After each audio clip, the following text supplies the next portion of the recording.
5 seconds. Mr. Chairman, sir, on behalf of the Board of Governors, faculty, staff, and students of the Institute, central and state governments who are supporting the Institute, and on my own behalf, I have great pleasure in welcoming you to the annual convocation of the Institute.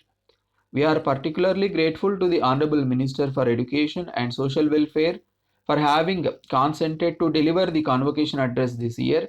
He is visiting the city for the first time after assuming office in the central cabinet. I welcome him on behalf of the citizens of the city as well. He is a scholar, educationist, administrator, and a leader. Many of us are aware of his contribution, ideas on education and related matters. It is indeed a good fortune of this institute that he is with us today.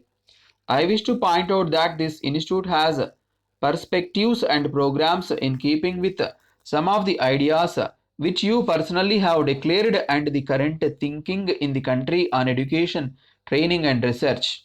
A large number of eminent persons from the government, industry, professions, and public at large have kindly responded to our invitation today. It is a source of encouragement to this institute that so many of you have found it possible to attend this important function. This institute is supported by public funds, and as it would be seen from the director's report later, it has been striving to make its programs and perspectives as useful to society as possible. Therefore, it is in the fitness of things that the board, faculty, and staff need encouragement and support from the environment in order to sustain their enthusiasm and interest in such an orientation.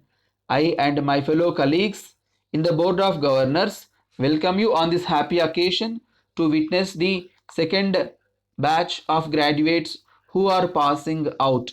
It is particularly a source of satisfaction to us that most of the graduates have already found placement in industry, and that too most of them are in the public sector, which is the core of our economy.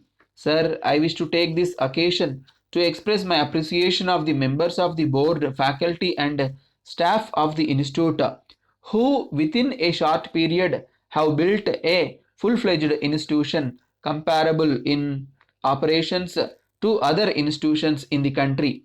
I recall that this institute was inaugurated about 4 years ago when my predecessor had declared a set of objectives and programs. I am happy to inform all of you that the institute tried their best to fulfill the tasks set before them. One should recognize that getting involved in the management aspects of sectors such as agriculture, rural development, power, habitat, education, health, etc. are not easy. These are sectors where sufficient knowledge in application of management services is not easily available. I also feel that the men in charge of these sectors have not fully appreciated the significance of what management can do for them. Therefore, it is my pleasure to inform you that, in spite of many handicaps of physical facilities, the faculty have put out some programs of research and training in most of the objectives set before them. It is a source of satisfaction to the board, the government, as well as to the public at large that the institute is trying to take a new path.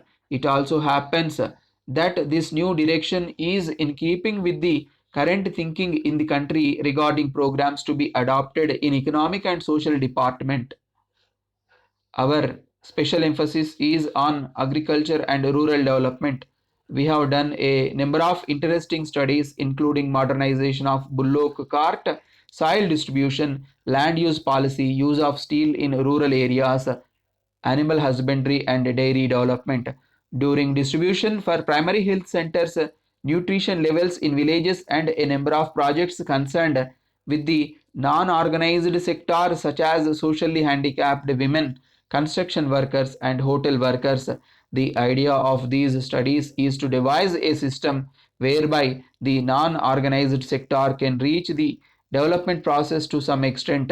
Our faculty have specialists in economics, production statistics, and so on. During the past few years, the institute has been accepting cash prizes and medals on an year-to-year basis.